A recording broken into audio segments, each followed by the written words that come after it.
merci de nous accorder quelques minutes. Bonjour. Sur Monaco Info. Alors, nous sommes sur le dernier week-end du mois de juillet, donc nous avons trouvé l'idée assez sympathique de s'entretenir avec vous pour parler de l'ouverture des commerces justement le dimanche. Est-ce que vous pouvez un petit peu tout d'abord nous parler un petit peu du contexte dans lequel est née cette opération? C'est une opération qui est pilotée par les services de l'État à la demande du gouvernement princier, qui a été lancée pour la première fois en 2006 et qui est renouvelée chaque année. C'est une opération qui implique un certain nombre de services et qui en fait a pour objectif de mettre en valeur les commerces qui ont décidé d'ouvrir le dimanche. Le gouvernement en fait propose une période pour l'opération qui généralement couvre l'ensemble des dimanches du mois de juillet, d'août et voire même de début septembre. On adapte en fait la période en fonction du dimanche des soldes également. L'objectif est de permettre aux commerces qui souhaitent ouvrir le dimanche l'été de le faire dans les meilleures conditions possibles, sous un dispositif de demande de dérogation. Donc ce sont des dimanches qu'il est possible d'ouvrir pour eux en sus de ceux qui sont prévus par la loi sur le repos dominical. Alors au cours de cette ouverture le dimanche, est-ce que d'ores et déjà dans votre esprit, dans l'esprit des commerçants, vous pensez qu'il y a, j'allais dire, des cœurs de cible peut-être? Est-ce qu'on cible peut-être davantage la population locale ou à l'inverse les touristes de passage? Voilà, c'est plutôt un ensemble de clientèle et chaque quartier, chaque catégorie de commerce a sa propre clientèle. Et c'est justement dans ce sens que certains vont préférer ouvrir sur juillet-août.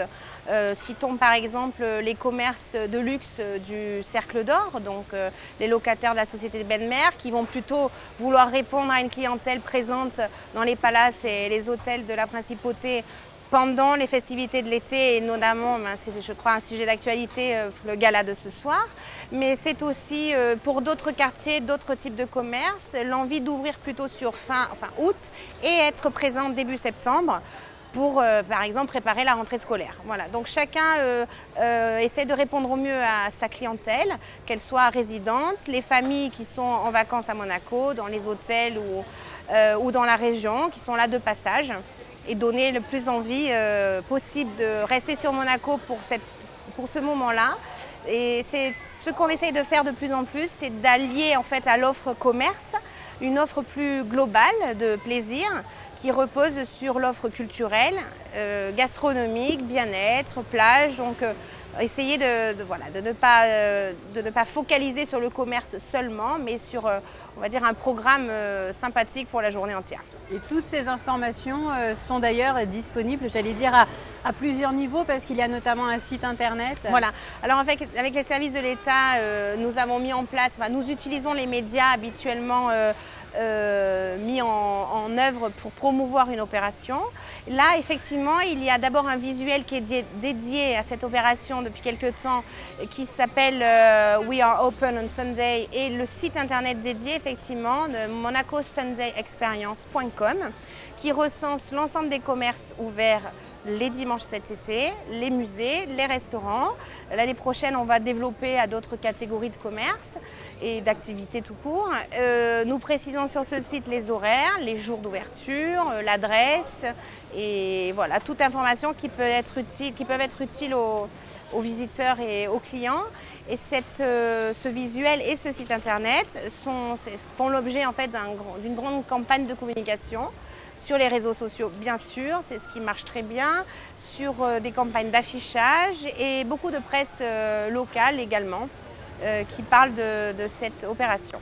Alors, je ne veux pas vous poser une question piège, mais est-ce que vous auriez peut-être l'adresse justement de ce site internet pour les téléspectateurs? Voilà, alors en un seul mot en anglais, monacosundayexperience.com. Laurence, quand on regarde peut-être, j'allais dire la principauté de haut avec tous les quartiers, on peut dire quand même que globalement plusieurs quartiers participent, sans forcément, voilà, bien sûr, tous les citer, mais enfin globalement, voilà, il y a quand même une approche. Voilà, oui, principalement, c'est le quartier autour du casino et de l'attractivité de la place, incluant le centre commercial du Métropole, donc toutes les boutiques du Carré d'Or, de Monte-Carlo, quelques-unes également plus autour du Carré d'Or, donc pour monter jusqu'à la boulevard Princesse Charlotte, avec une nouvelle boutique qui vient de s'ouvrir. Nous avons bien sûr Fontvieille. Malheureusement pas toutes les boutiques ouvrent, mais quelques-unes jouent le jeu. Nous avons aussi quelques commerces Condamine, rue Grimaldi, Jardin Napoline. Alors nous sommes en pleine période estivale, on ne peut pas le cacher d'ailleurs de toute façon. L'expérience donc suit son cours. J'imagine qu'une fois que l'été est terminé, que cette expérience dominicale est terminée, vous rencontrez peut-être les commerçants ou des études sont faites pour justement après recueillir leurs ressentis. Oui, alors il est vrai que dans nos missions, nous sommes interlocuteurs privilégiés des commerçants, nous préparons en amont avec eux l'opération et c'est vrai que nous prenons le temps systématiquement d'établir un bilan. Donc grâce aux moyens d'email et de téléphone très faciles aujourd'hui d'utilisation, on a la chance de pouvoir être à proximité de chaque acteur, de pouvoir les interroger sur leur retour d'expérience, avoir des suggestions. Quand elles sont faisables et réalisables, on les applique pour l'été suivant. On va arriver au terme de cet entretien. Merci beaucoup Laurence Garino. Je rappelle peut-être que tout au long de l'année, vous êtes aussi une mine d'informations pour tout un tas d'interlocuteurs qui peuvent se rendre directement chez vous au Welcome Office. Tout à fait, un numéro de téléphone très simple 4x98. Effectivement, pour toute problématique, on peut trouver le bon contact ou la bonne information. Merci beaucoup merci à et vous. très bel été. Vous aussi, merci. Merci.